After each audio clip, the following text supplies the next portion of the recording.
Pemirsa, setelah 8 tahun ada 3 pelaku DPO yang hingga saat ini belum ditangkap terhadap kasus pembunuhan dengan korban bernama Vina. Kasus pembunuhan Vina ini oleh geng motor kembali viral menyusul kasusnya ini juga diangkat ke layar lebar. Butuh waktu selama 8 tahun ya, ini 3 tersangka pembunuhan dari total 11 tersangka yang saat ini masih kabur, ada 3 orang dan hingga kini belum juga ditangkap oleh pihak kepolisian.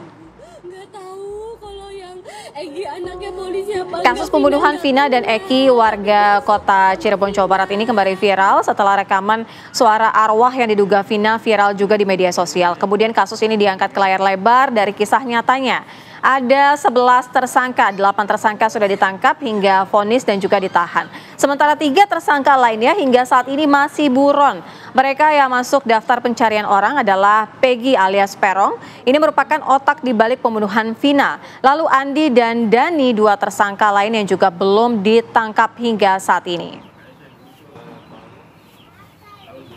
Ya, ini juga menjadi perbincangan publik. Kenapa sampai bertahun-tahun bahkan sampai kisah nyata dari Vina ini sudah diangkat ke layar lebar, tapi 3 orang DPO ini juga belum ditemukan dan juga diamankan oleh pihak kepolisian. Padahal salah satunya adalah pelaku utama dari pembunuhan Vina dan pacarnya. Kita akan berbincang mengenai hal ini dengan Kombes Surawan, Dirkrimum Polda Jawa Barat yang sudah bergabung bersama kami, dan juga ada Marliana, kakak almarhumah Vina. Assalamualaikum, selamat pagi.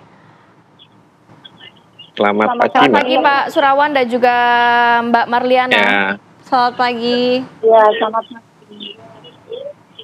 Ya, saya mau ke Pak Kombes dulu Pak. Kalau berbicara mengenai kasus ini juga menjadi pertanyaan publik. Kenapa sampai bertahun-tahun 3 DPO ini belum juga ditemukan? Progresnya sejauh ini seperti apa Pak? Ya, memang kita sudah melakukan penyelidikan selama ini Pak. Cuma dari keterangan para terdakwa ini kan dulunya memang dia hanya menerangkan nama panggilan dan nama alias, tetapi dia sendiri tidak mengetahui nama asli sebenarnya siapa, dan mereka di situ juga memang tidak saling mengenal terlalu mendalam dalam artian ini siapa, rumahnya di mana. Mereka hanya berkumpul-kumpul saja di situ.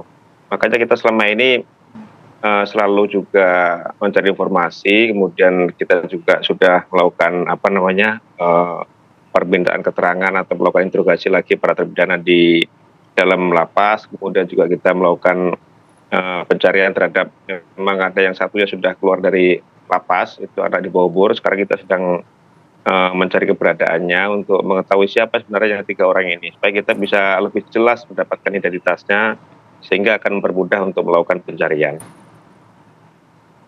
Ya, Pak Kombes, ini kan artinya kenapa sampai butuh bertahun-tahun gitu ya? Padahal kan juga dari otak pelaku ini juga bisa diambil keterangannya dari para tersangka yang sudah ditangkap. Artinya kan mereka saling mengenal karena melakukan pemerkosaan dan juga pembunuhan itu secara bersama-sama gitu. Kenapa butuh waktu yang sepanjang ini dan juga belum bisa tertangkap gitu? Ada masalah apa sebenarnya, Pak? Ya, makanya kami dari mereka ini kan hanya menerangkan nama panggilan, tapi tidak tahu nama sebenarnya siapa. Sehingga kami kesulitan untuk menelusuri siapa sebenarnya 3 orang ini. Namun kita sebenarnya sudah dari dulu juga sudah melakukan penyelidikan. Kita buat tim juga untuk mengembangkan kasus ini supaya kita bisa mengetahui yang 3 orang ini siapa. Karena tidak semua terdakwa ini mengenal mereka. Ada yang mengenal, ada yang tidak. Itu yang kesulitan kami. Ya. Baik, Pak Dir, kalau dari informasi yang beredar di media sosial, apakah memang benar 3 DPO ini sudah berganti identitas, dan juga ada yang mengatakan bahwa salah satu dari DPO ini punya keterkaitan dengan pihak kepolisian sehingga agak sulit untuk ditangkap dan lain sebagainya? Mungkin boleh dikonfirmasi, Pak? Sejauh ini kita belum menerima informasi seperti itu. Justru kita mengharapkan apabila ada masyarakat yang mengenal mereka, kemudian mengetahui keberadaan mereka, ya mungkin kita juga minta tolong informasikan pada kita. Terkait dengan keterkaitan dengan aparat kepolisian, kita prinsipnya tidak akan memandang bulu terhadap siapapun yang melakukan tindak pidana, akan kita tindak tegas. Justru yang menjadi korban selama ini kan anak anggota kami dari kepolisian. Oke, dalam arti kasus ini belum ditutup ya Pak, walaupun sudah bertahun-tahun dan juga sudah ada penetapan tersangka, sudah ada yang menjalani pidana juga. Kalaupun nanti ada 3 orang yang ini bisa diduga yang selama ini menjadi DPO, ini masih akan terus diusut oleh pihak kepolisian ya? Ya, pasti akan kita usut terus, Mbak. Kita tidak ada istilah menutup kasus, karena memang kasus ini pembunuhan dan ada korbannya.